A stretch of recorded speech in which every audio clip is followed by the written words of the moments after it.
one of the things that has consistently I've seen over my years of experience, always remind myself and those that I teach that you never touch a dead body, ever.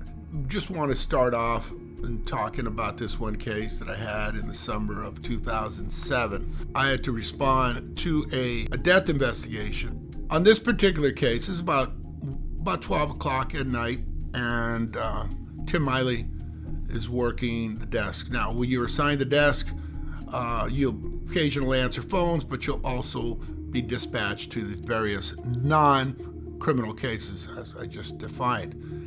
In this case, he was dispatched to a death of a female in Lancaster, and it's a 2-story single-family home. The deputies that were there, a female and a male deputy that were at the location, they direct him upstairs to the master bedroom, wherein he encounters a deceased female Caucasian, and at that point he notices that the room completely out of sorts, items on the ground, disheveled. He notices that the female, her pants are down below her knees, she's completely naked from the waist down, and her bra had been lifted and she was exposing her breasts. Tim saw this. There was a struggle of some nature based on the chaotic nature of the room. She was probably about 33, 34 years old. It strikes me as odd that somebody who's that young would conceivably die suddenly. We were directed to the room upstairs, and as I'm going up the stairs, there's about 13 steps. As I go up the steps, I noticed that there was an adjacent bedroom, but the door was closed.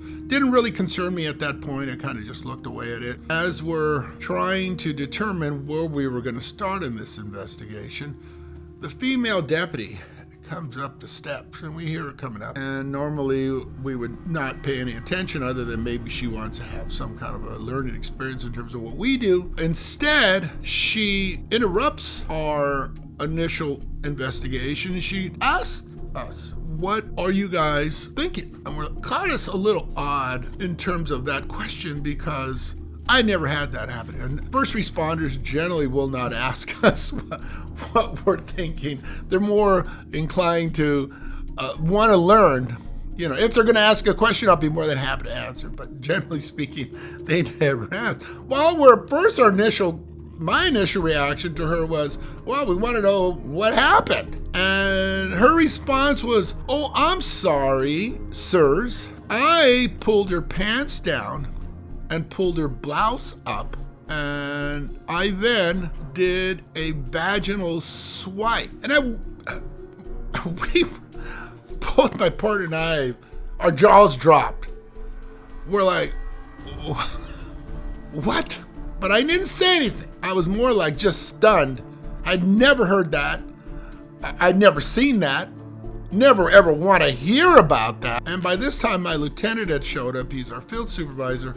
And we told him what this young female deputy had done. He turns to me. By this time, she goes downstairs. He says, "You need to talk to her." And I go, "Okay, I will." And again, my primary purpose was just to admonish her that you do not touch dead body. Very nicely, I said, "What I need you to do is document what you did. Because if I could document it, I could at least, if there's some consequences, I can at least have her justify," which there was no justification for it, but at least she'll have a truthful explanation. We could look at this from 20 different ways in terms of what motivated her to do this. And I asked the deputies, "Is there anybody else here in the house?" I should have done that first, but at this point, everybody's kind of directing us to the room, both by way of Tim Miley, these deputies, and lo and behold, the male deputy that was there, he tells me, "Sir, there is somebody in that adjacent room upstairs." And I'm like, "Oh, this is not good." So I tell them, "Can you get him for me, please?"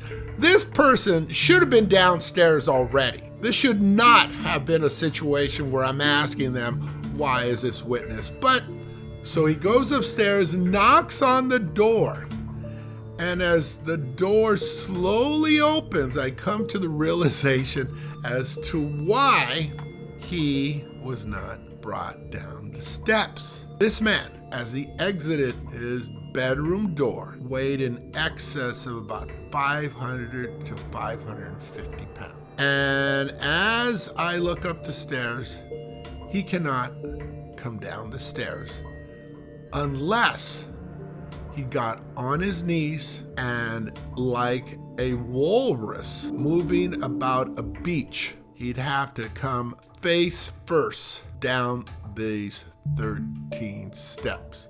And I'm like, okay, I could probably safely say that this man could be eliminated as a potential sexual assault suspect in light of the fact that this woman probably get away from him pretty quick. But I talked to him anyways. He said he did not hear anything or see anything. He was in his room, and then he just later on heard the sound of a female or the deputies coming into the house.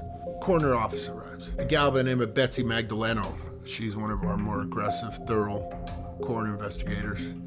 And I had to disclose what this female deputy had done. And Betsy is not one to hold back. And I see her walk directly to that deputy and began to literally just lay into her as far as what she had done. That she allegedly had committed a misdemeanor crime, that you're not supposed to touch the dead body, that you, in fact, I am considering, filing with the district attorney's office.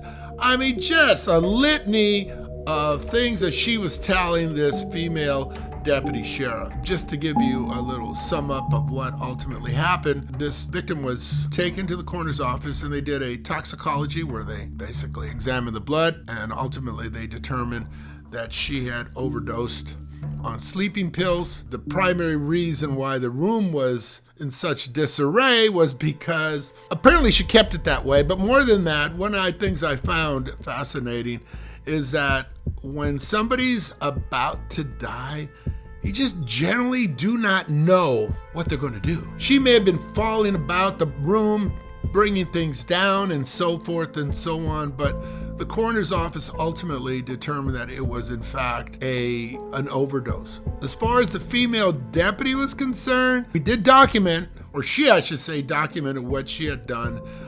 There was no criminal charges that were pursued against her, but it was troubling to say the least. Hopefully she walked away with some level of understanding comes along with touching a dead body. What motivated her to do that is beyond me.